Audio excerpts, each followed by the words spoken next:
Welcome to PCMC, Pop Culture Man Children.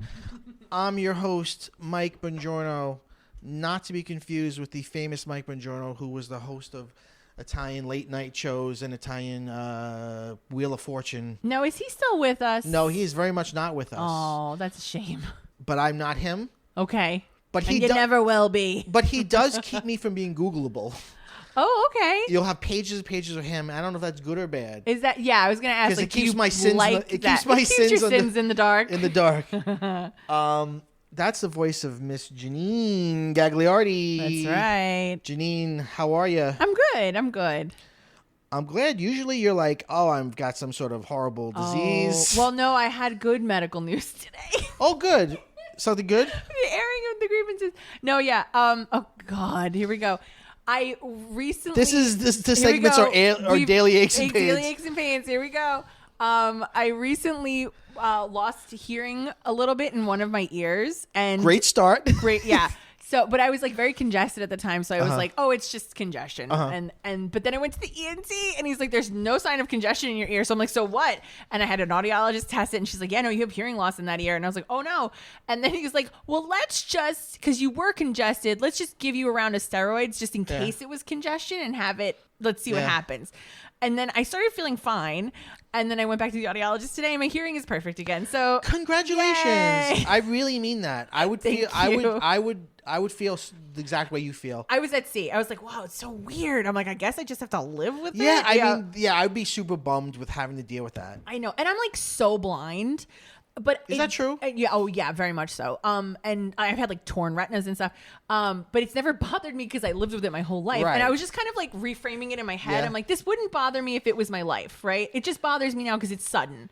But I'm sure I'll be fine. Right. Like if I lost a limb, of course I'd be bummed out about it. But like people live full lives and they get used to it. It's interesting. You were getting ready to deal with it, but then when you didn't have it, you're like, oh thank God, that was God for that. Yeah, no. Well, it's true, right? But that's life. I know, but we're starting to approach the age where like these things they just happen and then they don't go away. Like it's just gonna happen. So I have to like get used to it in my mind that these health things will just kind of happen now. Yeah, this is not a humble brag. I work out, not a lot, but pretty consistently. I work out twice a week. Okay. I lift weights a lot. But all it does is maintain. Right. Like there's like so you could just be where you are now. Yeah, like it makes me feel But it does things for your health. 5 years younger maybe. Yeah. It makes me feel a little bit like I can move a little bit better. Good for energy. Yeah.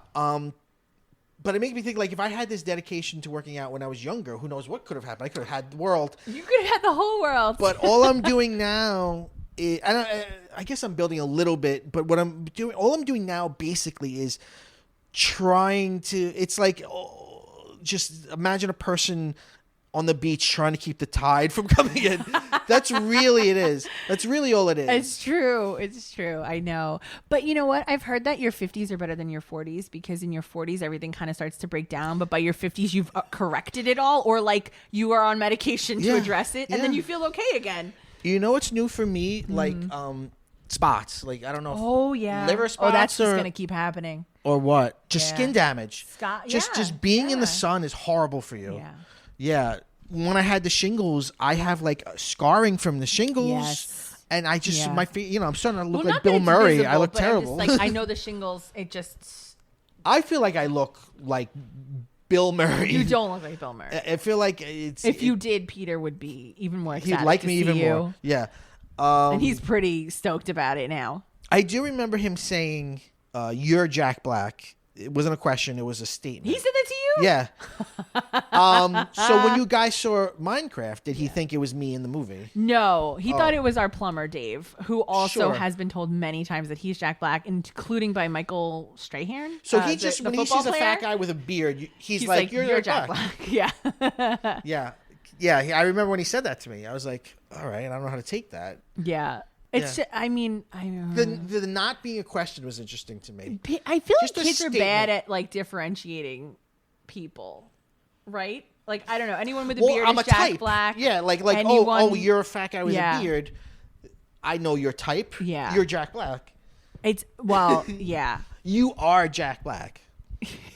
They're bad with that. Yeah. Anyone with glasses is Rick Moranis to them. That's hilarious. But anyway, so this episode of PCMC is about the most devastating. Was your idea. Don't put this evil on me. I'm not trying to depress everybody. This isn't a depressing episode, I don't think. Now, I will say this. I think it will be a depressing episode. No, but it's going to be super fun. A couple caveats. Okay. Caveat one. Yes. The New York Times did an article like this very recently. Really? Oh, I didn't read it. Okay. But I had this idea first. Oh. But we are both me and the New York Times are probably reacting to the new season of The Last of Us. Oh. Which leads me to caveat 2, which is this is going to be spoilers for everything. If you're not a spoiler person, don't listen to this episode. Okay. Because we're going to spoil everything under the sun, okay? So Pedro Pascal's character dies in episode 2 of season 2. And now I knew people had feelings about it. And it's a brutal death. I only know this because I never played the games. I don't watch the show. Yeah. I know about it because the day after Peter was born, I was in the hospital. Peter was sleeping. He was sleeping for hours that day. It was great. Sure. You remember it's the best day of your life. It's the best day of my life. Henry was home with Grandma. And then it was COVID, so no one could visit us in the hospital. And so Bill and I just had a day with a sleeping newborn, and it was incredible. We had nowhere to be. We were just in the hospital, and you released the episode with Abe. Yes, talking about The Last of Us, and we just listened to it uninterrupted. And I clearly remember it because now I'm like, I have to be driving a car or I have to be doing something else. And it was the last time I could really focus on something. Yeah. And it was that episode. So I knew that. Yeah. And he was a great guest. You should have him back. I should. He's just a busy guy. He's a high powered job. Oh. But yeah, I will have him back. So here's the thing about this episode. It's not just like, oh, I got sad when Mufasa died. Thanks a lot, Mike. Fuck. That's fine. All right. I did get sad when Mufasa died. I mean, I did too. But I tried to pick deaths that I truly were surprised by. Things I did not see coming. Mm-hmm. And things where some of the cases in this, I couldn't accept it. I was like, oh, this is going to be a dream. They're going to come back. Oh, that's interesting. Some of these, one of these in particular, I really was like, no. This can't be. This can't really be happening. Yeah. So I really mean the word devastating. Okay. No, for me, if you interpret it differently, emotional impact of my response to it. Sure. Okay. And frequently you will be hearing a story about how I cried in public or something. Oh, okay, good. So, okay. Let me start because I want to just get the obvious one out of the way. Okay, yeah, sure. Which is Joel from The Last of Us. Okay. But the game. I don't watch the show, although I did watch the death scene because I wanted to see if it was the same as in the game, which it was. It was just as brutal. But in the game, you're playing it, so that's why when people ask me, I've said this on the show before. When people ask me, why don't you watch it? Which character are you during that scene? Well, it's a cutscene, but I believe you're Joel. You're Joel. You're Joel. So you get into the situation, and you've been Joel Yeah. for the whole first game. Wow. And now you die. But here's the real painful thing: you get killed by Abby. And then the game asks you to be Abby. You play as the person who just killed you. Yeah. And I don't know if me and Gabe were talking about this. At the end, the two main characters are fighting each other. And it's the first time in video game I can ever remember a video game where I have to press the button to make them fight, but you care about them so much you don't want to. Yeah. And you're trying to pull a punch. It really plays with the psychology of video games. That's brilliant.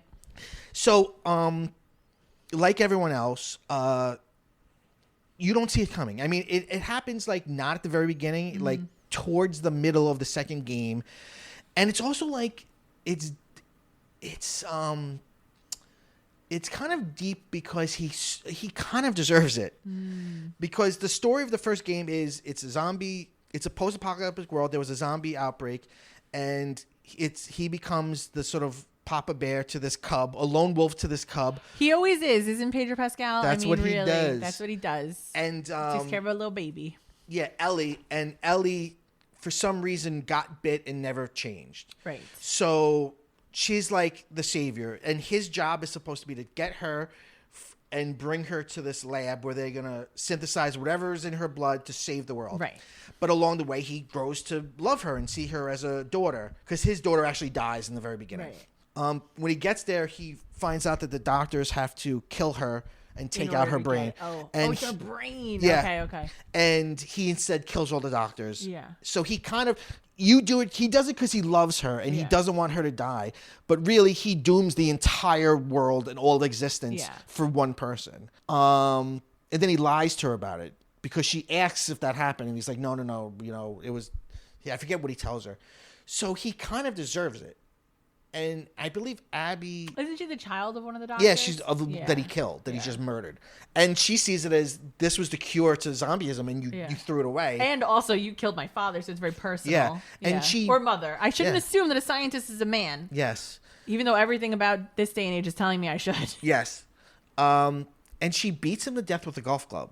It's brutal in the game and the show. Mm-hmm. And I remember just playing it. It came out in 2020, and I played it in 2020. So it was. People hated that character too because she was very masculine, or like mask coded, and people were like, "Is this a trans character?" I remember there was like some because she's like super muscular. There was the shitty neckbeards. There was like very it for that reason. It's like the trolly internet. It's like the people who don't like the girl who plays, I shouldn't say girl because I believe they're non-binary, but. People don't like the person who plays Ellie in the show because they feel like the video game character is hotter. Well, yeah. They're like, We definitely want to, fuck a child in a video game. They're like, I don't want to fuck that kid, so I don't like them. Yeah, that 12-year-old that I want to fuck. Isn't that great? It's crazy that these men are openly like, I don't want to fuck that kid. They're and I've got 45 if they're a day. Yeah, like it's wild. It's a wild world we live in. So that's. I just want to throw that out there. It was shocking. I remember just playing. I remember being like, "This can't be." That's the thing. This can't be. Yeah. He can't die. This is the protagonist. Yeah. And it's not like I don't want to give an example because you might use it, but it's not a situation where it's like they die right away. They die like towards the middle of the second thing, and you're like, "Fuck! Now what do I do?" Yeah. Now who am I? Who am I now without this person? Yeah. Yeah, that's it. It's so funny. I'm trying to think of like I've thought that on so many occasions, like that this can't be, like being in denial about it. Yes, and also, I think we're so conditioned to think that we should be in denial about it because whether it's a fairy tale or if it's Marvel, like someone's coming back. Right? You're waiting for Deus Ex Machina. Oh yeah, something's gonna come out and save this person. Surely he is not going to be beaten to death with a golf club. Yeah. Surely someone's going to jump in and save him. Yeah. And it just doesn't happen. And it's like, oh no. Yeah. I think maybe the last time I felt that way was maybe the Red Wedding in Game of Thrones. Like not having read the books, I was going in totally blind. And then when it happened, after like after like maybe the second or third knifing, I'm like, oh wait, they can't come back from that anymore. Yeah. Like I'm like, oh, they could come back. Oh, maybe they'll survive. No, shit. No. It's like the joke in Groundhog's Day where Bill Murray drives the truck over the ledge and he's like, Chris Elliott's like, he could have survived that. And then it explodes and he's like, probably not now. So what's your first one? My first one is my biggest one probably, and it's Mufasa. Mufasa. Okay, so Mufasa. So let's see. The Lion King came out in what year? I don't even know. 92? Was it? Okay. I'm just guessing. I could be wildly wrong. 94. Okay, so I was Henry's age when it came out. So I was 7. And so you're younger than me. I mean, it's not. Yes. It's not like we're realizing that for the first time. But when I saw it as a kid, I had 3 years on you. Yeah. So you were like a real little man kid of the world. Yeah. I was like a worldly 10. Yeah. You were but a single digit 7. It was I want to say probably my first devastating death in a film. And in the theater you saw it? In a theater, yeah. Oh my. So a lot of impact because the sound system's going. Yeah. That music is so intense. There's a stampede. The stampede it's wild. scene is incredible, right? So it's like it's chaos. And the scene, or just a couple of scenes before, Simba goes into the elephant graveyard and Mufasa has to come and save him, and then like gives him a real stern talking to, and he's like, "But you're never afraid." And he's like, "I was afraid today because I thought I might lose you." And he's like, so that he felt fear when he worries about his son. So we know he died in fear because he was worried about his son, right? And Mufasa keeps coming back in that scene. Like every time you think he's been licked, like he jumps he's out. Fighting. He's really fighting it. He gets Simba onto the ledge. So he's like, okay, my son is safe. No matter what else happens, my son is safe. I can I can rest easy on that. But then he's still fighting. Like he's going up the cliff. It's crazy. And Simba can see him. It's so dramatic. The music is so intense. And then of course Scar betrays him. But then Bill kind of blew my mind because he was like, yeah, and then your last thought is, my kid's in danger. Right. Because now it's like, I've saved him, I'm okay. Oh, wait, right before I died, my brother has betrayed me. My kid is not going to be safe. He's going to come after my kid and kill him. So it's like that last second thought of like, holy crap, everything's gone wrong, basically. But that was just so devastating. The shot of Simba reacting is so intense, where it's like doing that Jaws thing of like zooming in and pulling out at the same time. Yeah. The dolly zoom. He's so brave in that scene, Mufasa. He's like the world's greatest dad.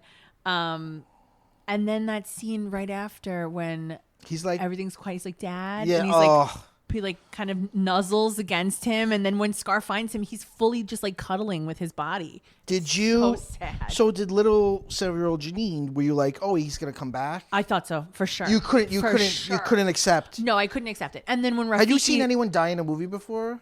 I mean, I probably had, but that's the first one I really remember. I'm trying to think. Like, I mean, I had seen Bambi, but you don't really see it as intensely as the Mufasa one. Yeah, you just hear it. Mufasa's, there's betrayal. There's a lot happening. There's a lot happening. And then when later in the film, when Rafiki is like, your father, he's alive. And I'm like, I knew it. I was so like, you were like, I knew it. It couldn't be. It can't be. I knew he couldn't have gone away forever. But then I kept waiting for him to come back the whole movie. I still am. But yes, it was so devastating to me as like an innocent film lover at the time, to have the best character ever just like ripped away from you. And of course I wasn't aware of Hamlet at the time, so I had no idea that this was like a one-to-one retelling. Yeah. But yeah, I still find it devastating to watch. I'm like, God, this scene is so good. It's also just really good. It's a well-made film and it holds up. It is. No, it's a great film. Yeah. I hope they never remake it. I have terrible news. Oh, no. Yeah, that's a foundational one. It's a foundational one. I would say it's a foundational text in film death for a child, a wee child. Yeah. I mean, what's scarier to a kid than their parent dying? Right. It's your whole world. It's like It's the scariest thing in the world. And especially like you're in his position, right? So his father's the king, and he's so wise, and he's so brave, and he looks up to him completely. Like he's like a flawless character in his eyes. And then, this happens right in front of you. Yeah. After he saved you, so now you feel guilty about it too. Like it's your fault. And Scar tells him it's his fault. It's his fault. Oh, Simba. Jeremy Iron. Okay. All right. So my next one is a little different. Okay. Because it's not a character we really know. Oh, okay. The character, where was it? I believe. Hold on. I want to make sure I get their dialogue correct. They only have one line. Master Skywalker, what are we going to do? Stop it. And of course, I'm talking about the youngling from Star Wars Episode 3, Revenge of the Sith. That's right. Which just came back out because it was an anniversary. That's right. We saw it in theaters. As did I. It's become a meme. Like when I saw it in the theater just last week, some fucking kid clapped in that scene. Which was funny, but it's also like, oh, are you a fan of Star Wars or a fan of memes? Because all you're doing is clapping at memes. Like he clapped when Obi-Wan said hello. Like, man, come on. I wanted to be in your theater. Like Bill and I were just like, like he said it. Well, you would have loved that kid then. To democracy. Like it's all this stuff that we say. Yeah. And we've been watching the prequels a lot in this house. The kids are really popping off with Star Wars lately. But if you remember before the memes, when the first time you saw episode It was a gut 3, punch. you're like, whoa. You're like, oh shit. You're like, oh, this is why this is the only Star Wars movie that's R-rated. Yeah. Like, wait, R-rated? Yeah. I thought it was PG-13. Oh, maybe it is. You do see dead kids. It is PG. No, it's which PG-13. is really but it's the unnerving. strongest rated one. Yes, it is. The others are PG. Yeah.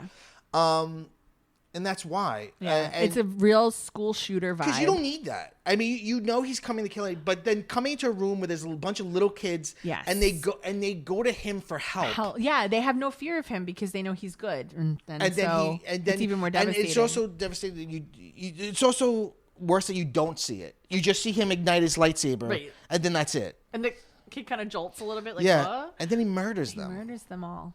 Yeah. And we have to see it to understand the depths to which he's sunk, right? We have to see it to understand how horrible he really has become, how he's transgressed so much. Yeah.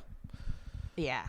The kid who played him is named Ross Beedman. Mm-hmm. He wasn't named in the movie, but later on in Star Wars Legends, they named the character Soars Bandim, which is an anagram of the kid's actual name. Okay.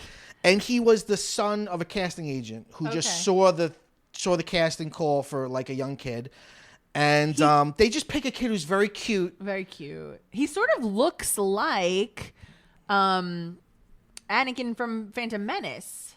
Yes, he does. Yes, he does. He has that sort of, well, at the end, right, when he has the little crew cut and he's become a Padawan, like right at the very end, he looks like him. Yeah.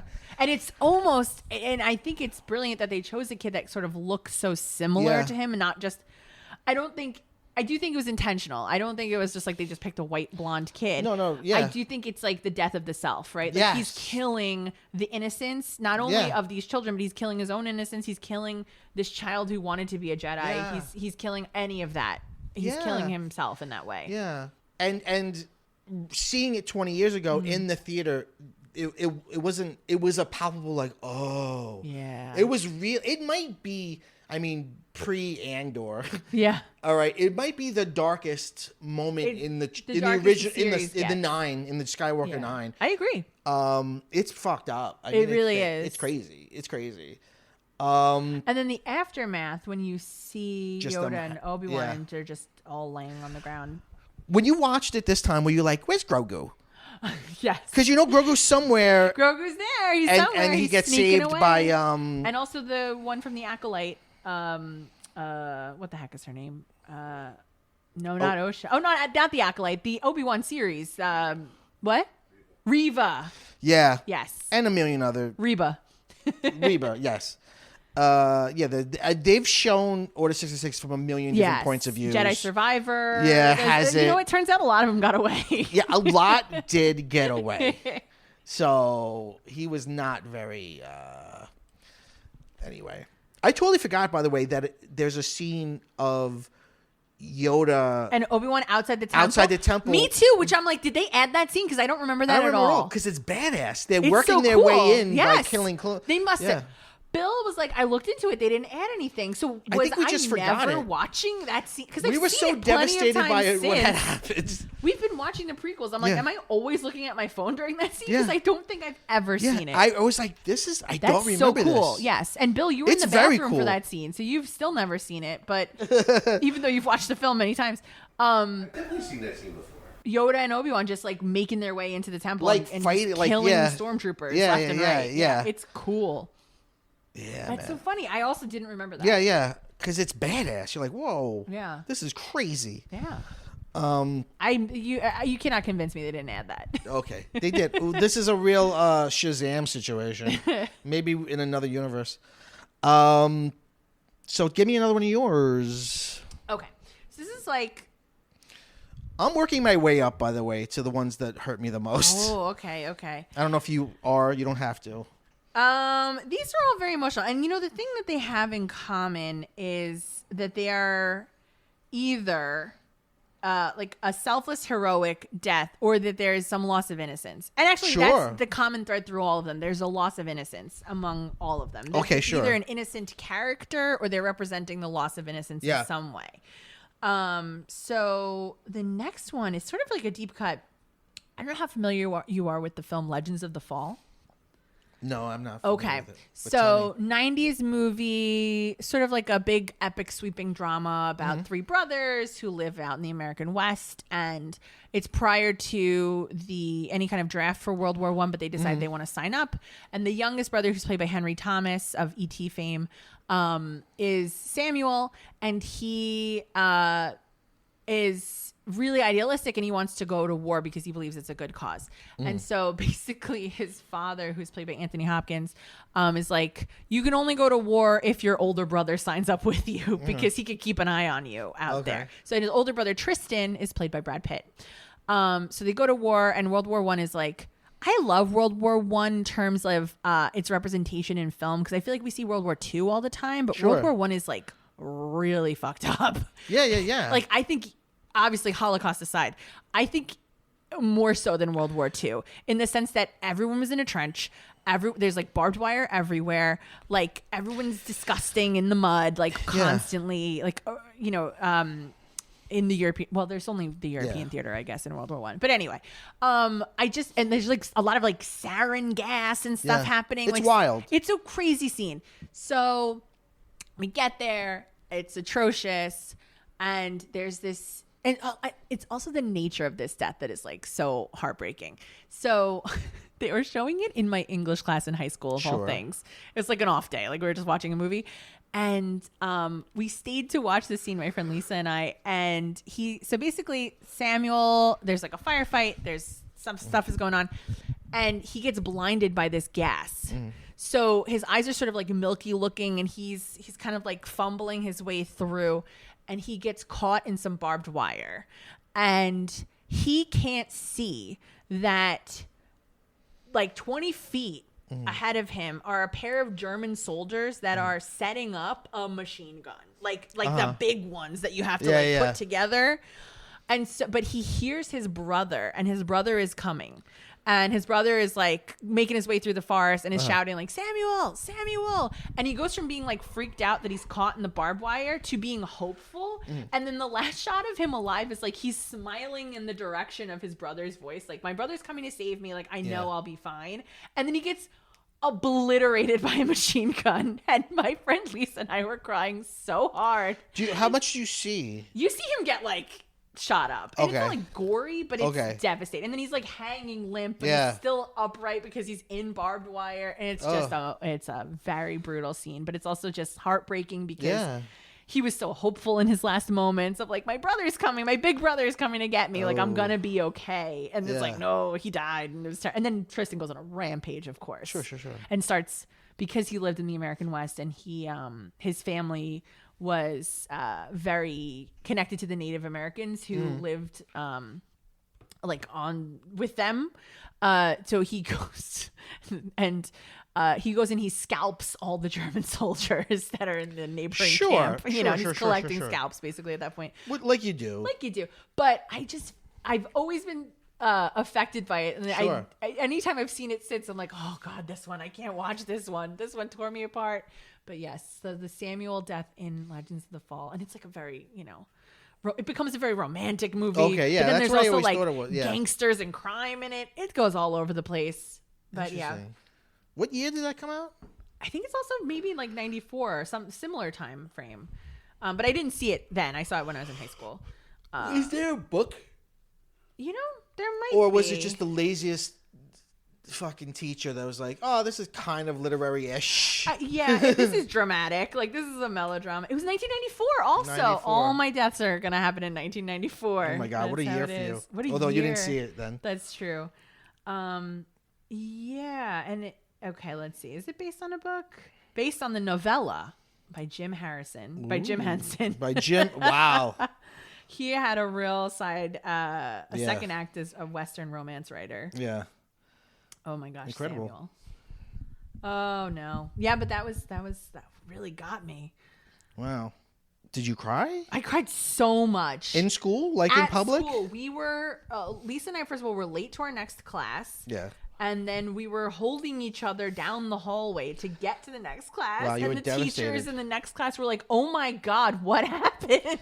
And you were like, Samuel? They were like, Samuel died. And they're like, is this a friend of yours? Like, Yeah. what? And they're like, oh no, he got caught in the barbed wire. We were absolute messes. Wow. Isn't that good though? Isn't that wonderful? Cinema. It's Poetic cinema. It feels good. It feels good to cry it out. You gotta cry it out. All right, my next one is my T-shirt is a reference to it. My next one is Jake from The Dark Tower, Book 1. Okay. The Gunslinger. Okay. So The Gunslinger was originally published in the Magazine of Science Fiction and Fantasy in segments from 1978 to 1981. The first novel was published in 1982. It becomes a long, like 8 or 9 books series. It's like Stephen King's Lord of the Rings. It's like his big. It's also the apex of everything because it has characters from other books. Yeah. The villain is the same. The villain, the Man in Black, is also the villain in The Stand. The entity of it is in it. Yeah. It's sort of like a multiverse. Yeah. Stephen King is the multiverse, but things don't cross over as much outside of the Dark Tower. Okay. And the first book, though, is very, very atmospheric. You don't know. You just know you're in this weird world that's like, it feels like the past, but also the future. But it's also Western. The gunslinger is like this cowboy character. And he comes across this 11-year-old boy who's all by himself named Jake. And he's like this really sweet boy. And Jake doesn't know how he got there. And the gunslinger hypnotizes him. And he gets his backstory, which is he lived in a world similar to ours and died. He died in a car accident or someone pushed him, I forget. Oh. And when he died, he came to the Dark Tower world. And he kind of had a shitty dad, I believe. It's been a while since I read this, but I remember feeling devastated because at one, they get like again, it's a lone wolf cub.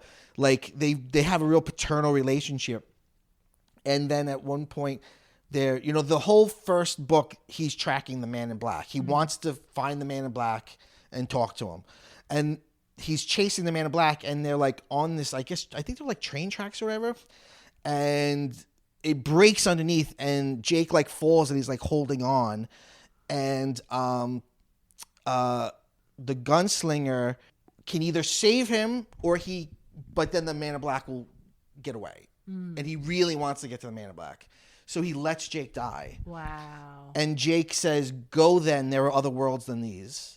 Which is like kind of weirdly out of his character to say that, but it gets into the whole multiverse thing. They go to Oz in book 4. What? It gets crazy and crazier. Stephen King is in it as a character at one point. There's snitches and lightsabers. Like it does. Snitches and lightsabers. Yeah, there's golden snitches. It gets into a crazy multiverse. But the first book is just super great and atmospheric. And it was one of those things like I can't believe he's dead. And that the lead character let him die. Yeah, and that's painful. Yeah, and he does come back in book 3. Yeah. But then he dies again at some point. Oh no. I didn't get this far, but I was reading the Wikipedia today. Remember when Stephen King was hit by a car? Yes. Is that in the book? Yes. I think he jumps in front of a car to save Stephen King. Oh my God. I think Stephen King becomes like the thing that's holding everything together. It's super weird. But he dies again eventually. But it's also interesting because later on there's a whole book where it's kind of a side quest where they're saving these people, and they do it because he realizes that he's trying to eventually get to the Dark Tower, and he finds that when he helps people, he gets closer. And he realizes letting Jake die was the wrong thing because it kept him from getting to the Dark Tower. Because that's what the Man in Black wanted. Anyway, I was devastated reading it. I remember where I was reading it. I was working at a historical landmark as a tour guide. So I was wearing a puffy shirt and a cape. Yeah. And I was just like, no, he can't really be dead. And he doesn't come back to book 3. So all through book 2, you're like, can he come back? Or is it the end of book 2? Book 2 is weird because it's like 3 doors, and he goes through these 3 different doors to these 3 different worlds, and the third door, I think, is Jake. And you're like, oh, thank God. Oh, thank God he's back. So that was a hard one for me. Yeah, I can imagine it would be. And he has the Shining, Jake. Jake has the Shining? Yes, which is a power that people in In the Stephen King universe, that's a Yeah. power that people have. Yeah. Oh man. Yeah. Okay. I really hope. Suppose there was some weird movie. There was that movie with Matthew McConaughey, which was like not based on. It was kind of based on the first book, but also not based on anything. Yeah. It was kind of a sequel to the book series as well. It was very weird. Because spoiler alert, it makes a loop. So the last line of the last book is the same as the first line of the first book, which is the man in black fled through the desert and the gunslinger followed. Oh, wow. So the idea is like. It just never ends. Yeah. It's like a song cycle, Yeah. right? Like in the ancient sagas, Yeah. right? Like it would just be a cycle. Then you constantly do it over There's and over even a second edition of the Gunslinger that it's more than just an update. It's meant to be read after the last book because it's slightly different. Oh. So it's like this is where he would be now. So anyway, Interesting. yeah, that was Jake. Okay. What you got? All right. So let's see. This one is another, like similarly to Legends of the Fall. This is an out of left field one that I cried for 25 minutes. You timed it? No, it was just, I know it was longer than 10. I know it was longer than 15 because I was still going, and I came out of my room and my mom was like, "Are you okay? Like the movie, we haven't been watching this movie for like a while now. Wow. Like you are still going." And I don't know what it was, but it really got me. So the film AI. Oh, yes. Okay. So we have, it's David, right? Haley Yes. Joel Osment. And it's his little story about being like a little surrogate child while their child is in a coma, and he's a little AI robot. He's like Megan, but much less murderous and just very sweet. And all he wants is to be loved by this woman, his mother, or the adoptive mother. But she wants her kid, of course, because and the kid says are being shitty. the kid is he sucks. So and so they like leave him in the woods, which is That's the most horrible. heartbreaking That's scene. devastating. Because he's like, Mom. Oh, and I know. It's so heartbreaking. It's so heartbreaking because he is mentally a child, right? Yes. Like he thinks he is a kid. Yeah. So and then through the whole rest of the movie, he's trying to get back to her. he's trying to get back to her. That's it. The rest of the movie, he tries to get back to this woman, right? Yeah. And he never does. He Right. never makes it back to her in her natural life. Yeah, the weird aliens at the end kind of give him a version of her. They give him an opportunity. Yes. Yeah. So, and it's sort of like this whole Pinocchio narrative, but basically Underrated movie, I think. Underrated. Yeah, I think so too. But basically he like gets in some sort of stasis. He like is underwater or something. He kind of breaks. And so and the world freezes the over. World freezes. It's like it floods. It billions of freezes. years later. Yes. Yeah. And so these like they look like liquid mercury. Yeah. Aliens discover him. It's unclear whether they're aliens or like evolved or just evolved AI. humans, or that they are people or something. Yeah. Or there could be AI, sentient AI, that's now taken form, physical form. So they find him and they defrost him, and they boot him up, and he's asking for his mother, which is so sad. So then they're like, "Oh well, she died." Yeah. But and also Anthony Hopkins is in this one as the narrator, so he comes back around as well in this. So they're like, but we have a way that we can bring anyone back, but just for one day. And then when she goes to sleep, she won't wake up again. So he's like, well, yeah, I'll take that option. I would love to have her back. So they bring her back somehow. They put them back in their like surroundings that they normally would be. And the narration says like, she's like someone who woke up from a dream, and she like knows who he is. And is like, oh yeah, let's do this stuff together. But she keeps getting like a little confused, like as if she's a sleepwalker or something. Like she doesn't really get what's going on, and they don't explain it to her either. Yeah. But you can tell she's like something's off. But It's all kind of vague to us too. it's vague to us as an audience, yes, as well. But basically, they have the best day ever. Yeah. Doing like making a cake and playing games and like everything that he wanted, he got on this day, like the best day of all time. And then she was like, "I'm getting sleepy now." So and then the narration is very like a fairy tale. Like he had to walk her to her bed, and then she fell asleep, and then he wills himself to die. Yeah, don't they die together? They die together. They like cuddle He's and like, die. They cuddle up, and then he goes to sleep, and he's a robot, so he can't die, but he dies. He makes himself die. I'm gonna cry for 25 minutes now. Yeah, that is a rough movie, huh? It's so pretty. Yeah. But horrible things are happening. Like the robots are being hunted and Yeah. like all this stuff. And it was Kubrick, but he never got to do it. So then Spielberg did it, I guess. And I feel like it's very Spielbergian. Yeah, it is. It is. And the way that he treats children in his films, and it's all sort of like, there's a poignancy to it. There's a whimsy to it. But there's, especially with him, he feels so deeply for his mother that it's like, oh. And he never it's super got it. simple. It's like, such a simple tale. His motivations he just are wants to so be a real simple. boy. Like he wants to be her son. Yeah. And he finally gets it, so then he dies. Like he got what he wanted, so he's like, I'm good, I'm out. But you can't help feeling like this is tragic. It's so tragic. Yes, you can't help but feel like, even though it's happy, it's bitter. it's bittersweet because he never got to do this in life, right? So he Right. was sort of robbed of this opportunity, and she didn't really want it. You also get the sense that like she felt for him. Right, she cries when she lets him in the woods too. Yeah. I think the husband was pushing her. He was pushing her more. Yeah. Because he's dangerous to our actual kid. Right. Which realistically you'd be like, well, yeah, of course then we have to get rid of this robot boy. Like if he's gonna kill our actual son. And I think, but I did think she cared for him, but not in the way he did.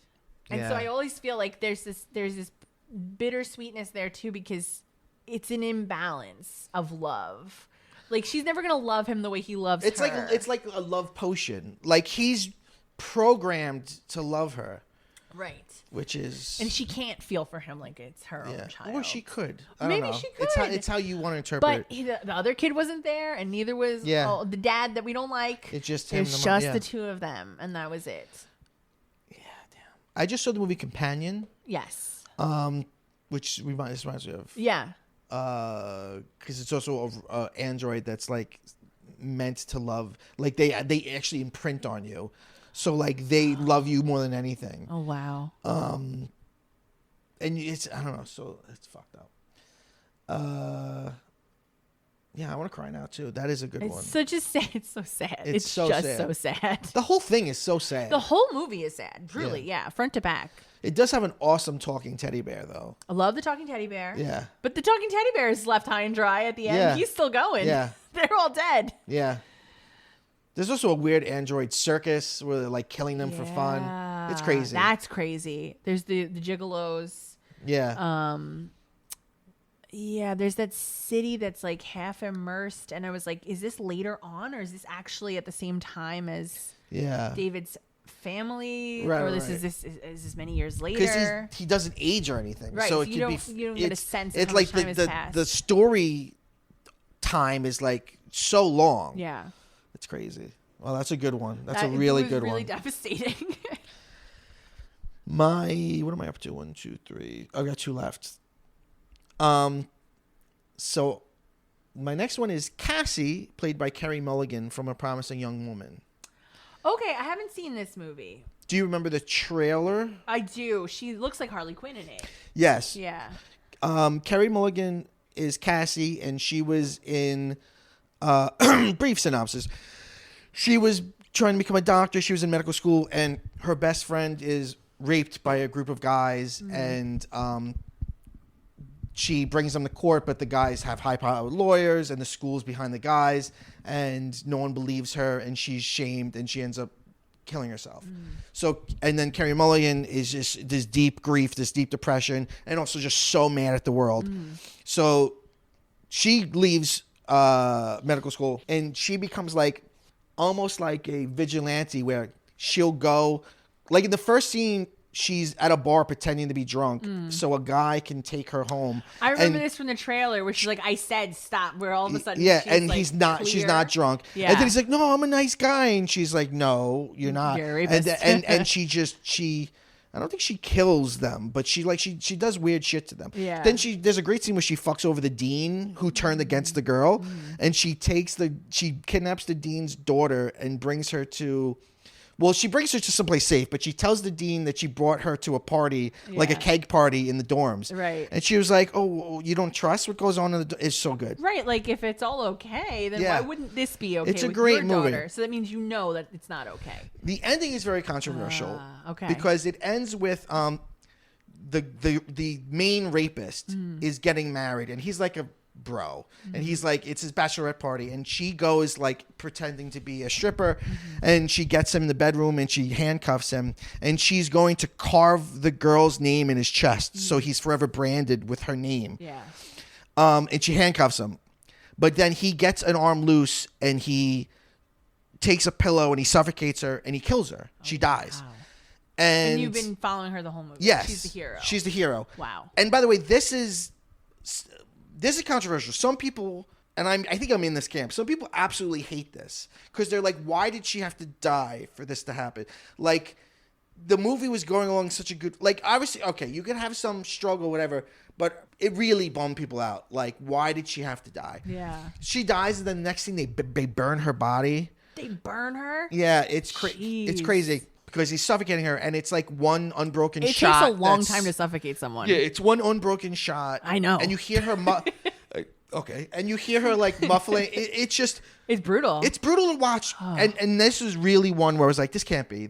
Right, she's gonna come back somehow. She's gonna come back, or this was part of her plan. It's gonna be Patricia Arquette in True Romance. Like, she's gonna. You think she's licked, but she's got him. Or it's some weird fantasy. I just really. It wasn't until like the next scene where they're like burning her that I'm like, wow, she's really gone dead. for good. Yeah. And I was loving the movie up to that point. And now I'm like, do I hate this movie now, or is it great that it's making me feel this bad? Yeah.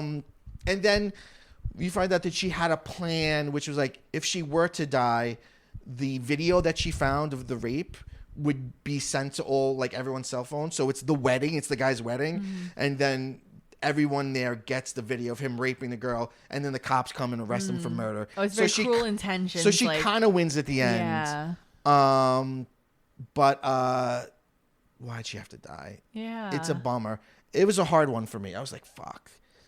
I almost find like maybe they just couldn't write a way out for her, because then she is guilty of crimes at that point. So then was she going to go to jail also? But this is the problem. Like, females, if it were male, they wouldn't have died. Like, females always have to suffer pain. Even like female superheroes, like they always have to suffer so much more. It's like it's such a weird thing. It's a thing. Yeah.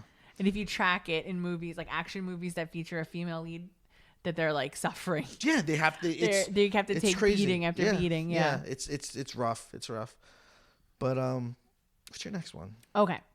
So, I actually changed horses midstream on this one. Sure. Because I was gonna do Dobby from Harry Potter.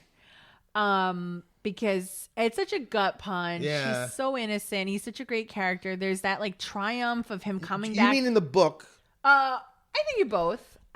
Because I gotta tell you, as someone who's only seen the films, it always felt to me like he wasn't as big enough of a character for me to feel the way that they want me to feel. Yeah, no, I agree. And I think the emotional resonance of his death in the films is really only coming from my history with him in the books. Right, because there's more of him in the books, right? Yeah. But there is that scene in the house where it's like this very triumphant, he's like returning to the scene of his captivity, and he's like, no, I'm magic. I'm more powerful than you. And like, you're not going to capture my friends. Like, I'm getting out of here. Yeah.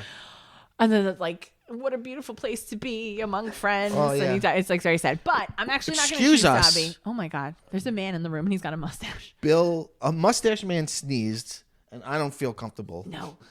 I feel aggressed upon. I feel aggressed right now. But I just not too long ago finished The Crystal Cave, which is a Merlin book. And I'm going to choose Dumbledore. Whoa. Because this was truly like world shaking, right? Yeah. Now, had I been interested in Arthurian legends, The minute he walked into a cave, he would have been I'd like, been like, bitch, oh, I you know ain't where this coming is out of going. there. Yeah, so like, we should have realized like, okay, Harry is Arthur, Dumbledore is Merlin. But you didn't know that. You were I dumb. didn't know. I was a big old dummy. But I did have the death spoiled before reading the book because there was that famous. It was probably like Video. the year YouTube came out of the kids driving past like Snape kills Dumbledore. No, you bitch. It's like goes down in history as like the greatest spoiler of all It's time. the greatest spoiler. The that greatest ever occurred. moment anything's ever been spoiled. And guess what? I didn't believe it. I was like, no, he didn't. I don't Yeah. care. They Can't didn't be. read it yet. It can't be. Can't Snape be. killed Dumbledore. What? That's so dumb. He's Right. working for them. Like, what do you talk? He's a double agent. What? And let me tell you, she did not. Noted turf J.K. Rowling did not unveil her grand scheme. Yeah. Until later, much later. So you go through like a whole book thinking like Snape is a villain. Like he triple crossed. Right. Yeah. And so it was this devastating moment. I'm like, oh, well, how the hell is he going to beat Voldemort now? He's lost his like, it's the Gandalf of it all. But Gandalf came back. Yeah. So I'm like, well, I guess Dumbledore's Right. got to come back.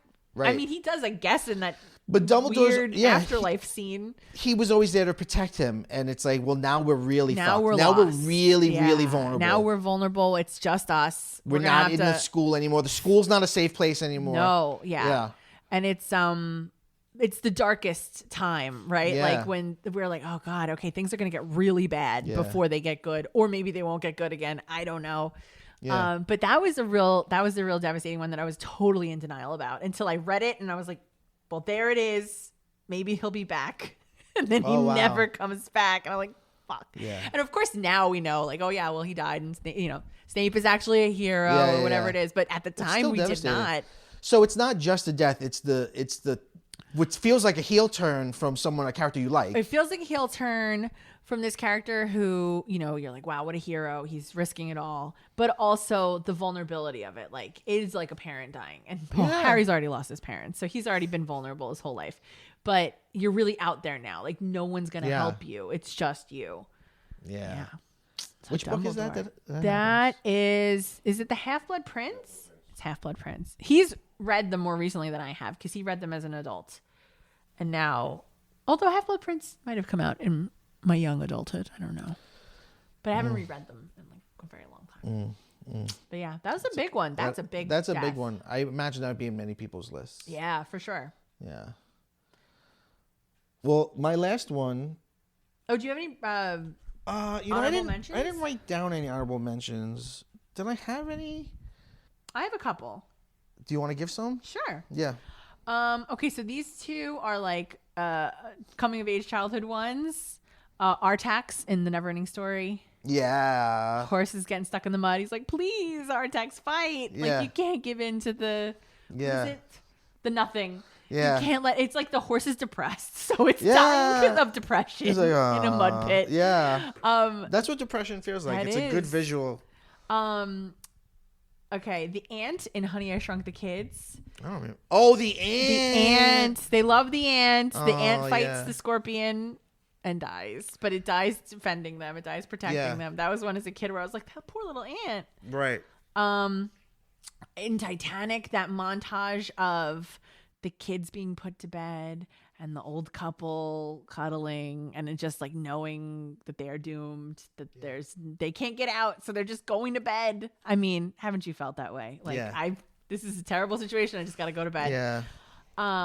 Yeah, well, it's wholesome and heartbreaking to say we're gonna die together. Yeah. Yeah, that's love. And then, oh wow, was I gonna use this one as an honorable mention or no, I'm gonna use this one as an honorable mention. I'm gonna switch them. Bing Bong from Inside Out. Yeah, that's a rough one. That's a rough one because is it a death in the sense that he's a figment of her imagination? No, yes, because he's going away. He's never. But he coming also back. allows it to happen. He does. He sacrifices himself Yeah. so that Riley can have her happiness back, her joy Yeah. back. Because otherwise, if he doesn't, she'll never be happy again. Yeah. And he wants her to be happy. Bing bong. Bing bong. Love That's a it. good That was one. devastating. I was crying like a little baby.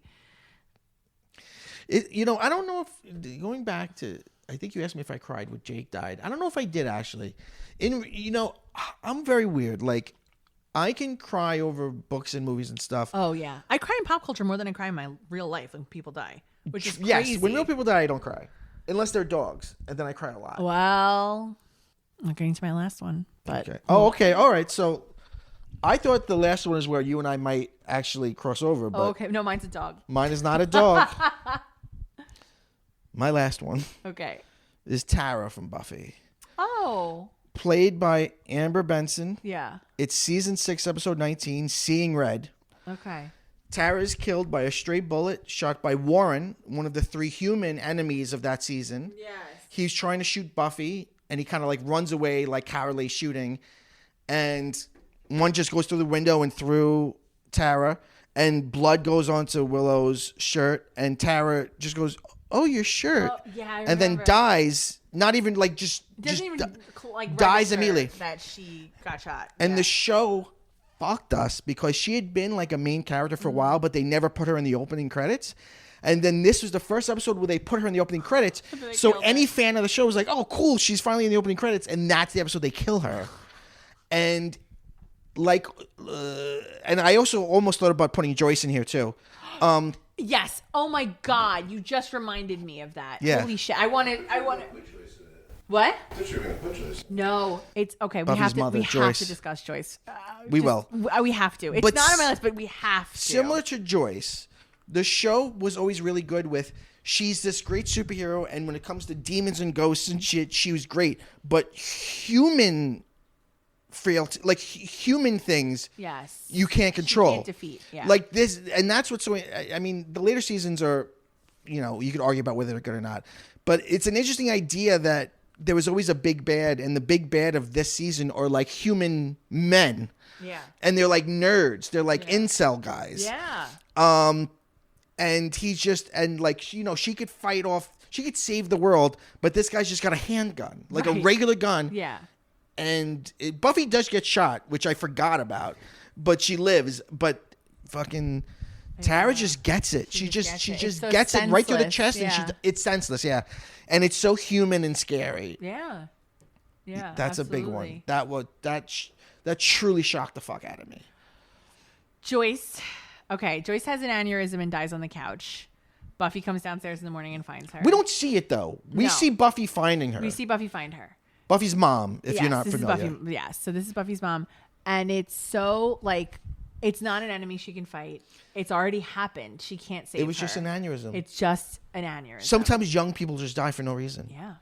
And it's so devastating because it cuts to the credits. And she says, yeah. She goes, "Mommy?" Yeah. It's like, oh, yeah. It's so sad. Because she's like, "Mom?" And then, like, it's the confusion, right? It's like the denial, the bargaining, like all of that in just a couple of moms. Right? Yeah. It's like mom, like confusion, right? Yeah. And then mom, like concern, and then it's the sad, like the impact of it hitting you, being like mom, and then mommy, like, like please come back. Yeah, it's so. And she's so at odds with Joyce.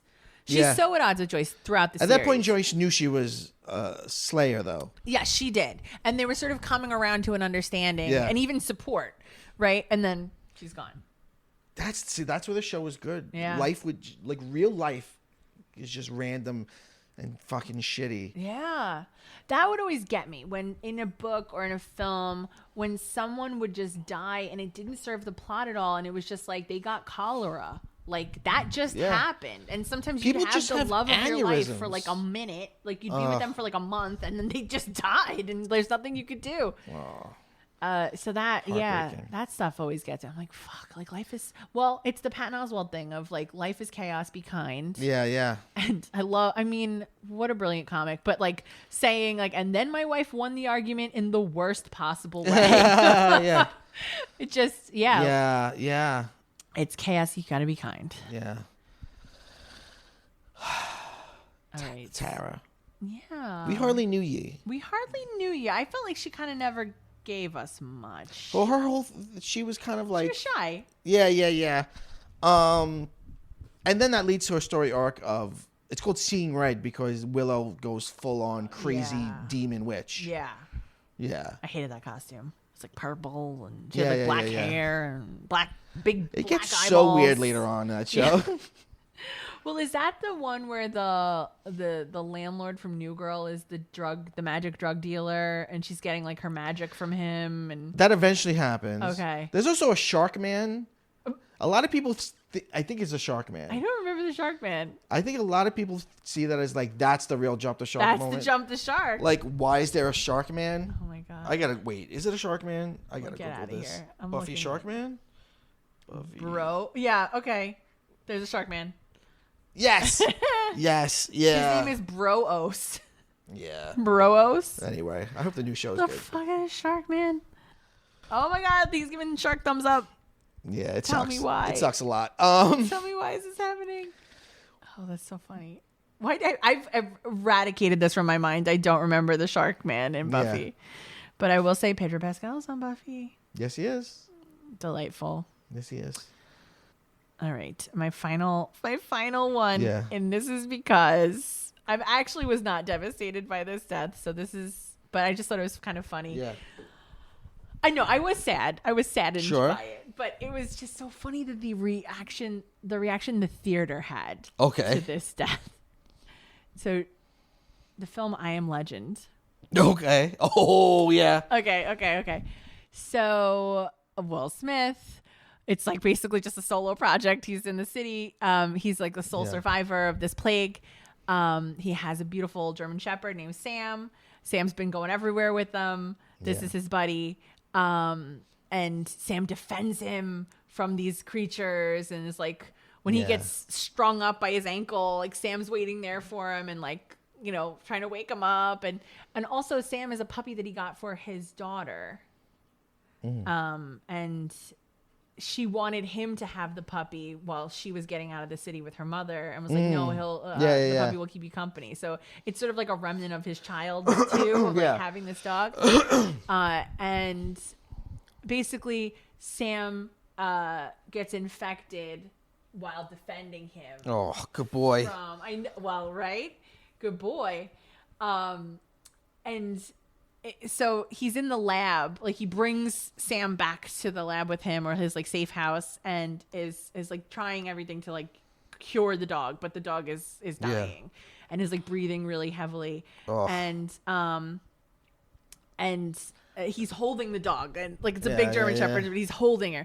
Well, her. We don't know that at the time, and I don't know what it was, but everyone had the same reaction to this, where he's like, Sam, Samantha, and the whole theater went, oh, it's a girl dog. Now it's even sadder. It's even worse that it's a girl. Aw.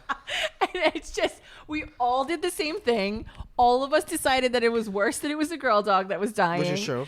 And I just think it's so funny. Yeah. Because other people have talked to me about it, and then when they say Samantha, it's like, oh my God, it's been a girl this whole time. Yeah. It's a little girl dog.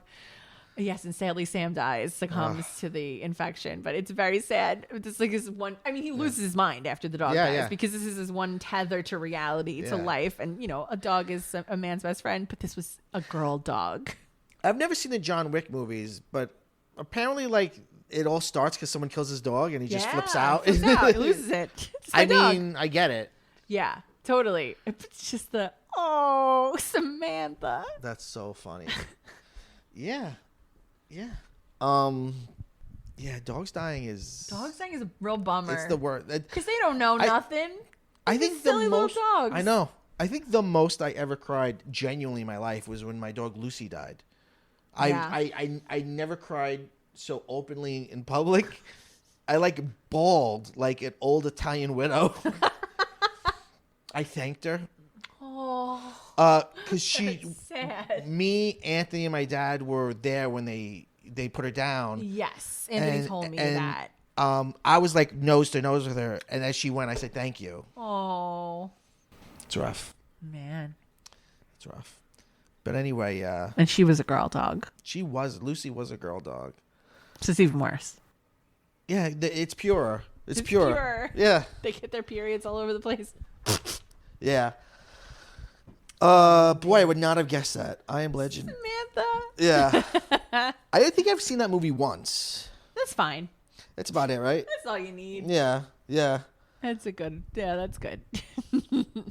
Yeah, I mean, some of the other ones that people say, I feel like you could see it coming. I don't know. Yeah. A lot of times you could see things coming. I feel like I wasn't. A lot of people are like, oh, when Han Solo died in Force Awakens, it's like, but clearly he was going to. Yeah. He was Obi-Wan, and Obi-Wan dies, so that role had to happen. Like, it's when it's, but then some people argue though when it's shocking for no reason, like. If it's somebody dies and it's like, why did they have to die? Like, it was shocking for no reason. That's something in Rise of Skywalker that they did that I was like, what? And then they corrected it immediately, and I was like, oh, okay. Oh, Chewbacca. With Chewie. And I was like, but wait, we didn't even see him. Like, what? We're going to get rid of this character like that? So I would have stupid. been pissed if it was real. Right. But then I was pissed because it was so dumb. Like, oh, he was on another one that we didn't see. It's like, what? That's even dumber. I was just so mad that whole movie. Everything about that movie sucks so hard. Everything. It's like Beautiful Corpse. Is that it? Exquisite Corpse? Yes. It's like Exquisite Corpse, except it was like $1 billion. Yeah. Oh, that movie sucks. Shitty corpse. Yeah. Not even a girl dog corpse. Yeah. Which are the best corpses? Those are the best corpses. What? Yeah. This was it. I don't think this was a sad episode. No. It feels good to feel. It does feel good to feel, and not to get too deep on you, but I was reading this whole thing this week about how grief is so important to a full life experience. Sure. And that we are so shielded, and like we put up walls in the sense. I'm holding up my phone right now. Like, we kind of numb ourselves through like. There's like layers between us and whatever it is, and we try to like keep things at arm's length and not feel emotions or like push through them, right? Yeah, And, like keep working, be good capitalists or whatever, like keep going.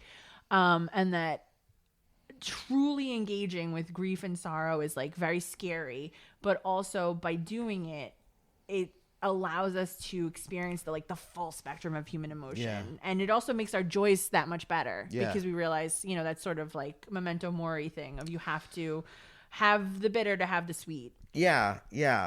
Grief is such an interesting thing because you don't really get over it. It just it just kind of gets small. You compartmentalize. The house of your life becomes bigger, right? And it is still a room. You just carry it with it's you. It's just not the biggest room, right? Yeah. It'll always be there. I've said this on the podcast before, but my favorite quote about death is from Susan Sontag. And she said, death is the opposite of everything. Yeah. And it's true. It's just death, despite being the most natural fucking thing, it doesn't make sense to us. Our brains don't make sense of it. Because we think in continuity. We think in timelines. And someone not being anymore? Yeah. That just doesn't make sense to us. That vanishing of a person. It doesn't make sense to us at all. It's so violently traumatic to our psyche, right? To like not have a person in this world anymore. Yeah. Or an animal or whatever it is. It's like such a short time to be here, such a long time to not be here. Consider all the time before us, right? And all the time that's going to be after us. Right. And what a tiny little time that we are here. Right. Even if we live a long life, even if we're 100, that's still such a short time in the grand scheme of things. Yeah. To be around. I thought of a good honorable mention. Oh, okay. It's the Dutch movie The Vanishing, which was also remade in America. Yes, with Julianne Moore. Yeah, I saw the but American I think the American version. one made it a happy ending, which It kills did it. make it a happy ending. That's right. In The Vanishing, and I also, as a man in a relationship, I think about this all the time. It's a husband and wife. They're just like on a trip, and he's like goes in to get gas or something. They're whatever. He goes in, he comes down, he's like, where's my wife? And like it starts off pretty normal, like I can't find my wife. And then like as the minutes go on, it's like he's more like, holy shit, like where's my wife? And then years go on. He never finds her. Crazy. And he doesn't give up the hope of, is she alive? What happened? And it's just the pain of that. And then that open-ended grief is so much worse than death. Yeah. Right? Because at least there's a finality, like there's closure. Death is just open. It's like she could be alive. She could be. Should I be grieving? Yeah. Right. Or like, and he, right. So it's like you're half grieving, but then half you turn that into this crazy vigilance to find them. Right.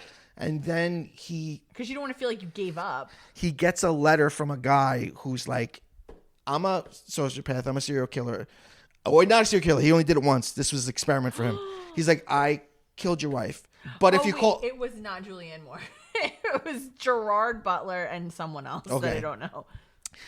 But the guy's like, listen, you can call the cops on me, but then I'll never tell you what happened to your wife. If you want this question answered, if you want to know what happened to your wife, you have to come and meet me. And don't tell the cops, whatever. If anything goes awry, I'm never going to tell you. Yeah. You'll die never knowing. And then he goes with them. He follows him, whatever. And he's like, I buried your wife alive. And then he buries the guy alive. And then he buries the husband alive. Yes, and that's the end. They both get buried alive. Wow. The American one, I think, makes it... I'm sure if it's Gerard Butler, I know that heads are getting smashed. Yeah. Like, I don't know. I don't know if they both still live or just the guy lives, but... It's also one of the best depictions of a killer because he's like the most normal guy. Mm-hmm. He's just a guy with a wife and kid, and it's just like his hobby. It's like he kills animals when he's young, and he's like, oh, I don't have empathy. Interesting. And then he's like, I wonder if one day I could just kill a person, and it's just like a little project. Mm-hmm. And he does it. He just kidnaps her and kills her. So I do it all the time. Like, I'll be like out and like Jen goes to the bathroom or I go to the bathroom and I'm like, oh, what if I couldn't find Jen right now? Right. And I couldn't, and I just had no idea where she went. What more of a nightmare could that be? Well, yeah. I mean, we're so hyper vigilant with our kids because we're so terrified of that happening. Yeah, right? sure. But I don't think of it as like another adult disappearing, right? Like that doesn't even occur to me because I'm so focused on keeping my kids from disappearing. How could you ever think or talk about anything else ever? Yeah. How could that if your partner just disappeared? Yeah, no. You're supposed to like live more. I'd be like, okay, very funny. The joke's over. It's been 2 years. Please come out wherever you are. Yeah. Fucked up. Anyway, we did get to a dark place. We did. Eventually, we got there.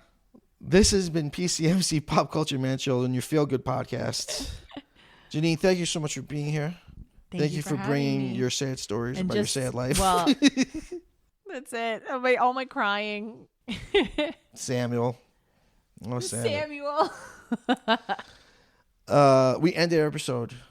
And just like all these people have. We must end. Go bye-bye.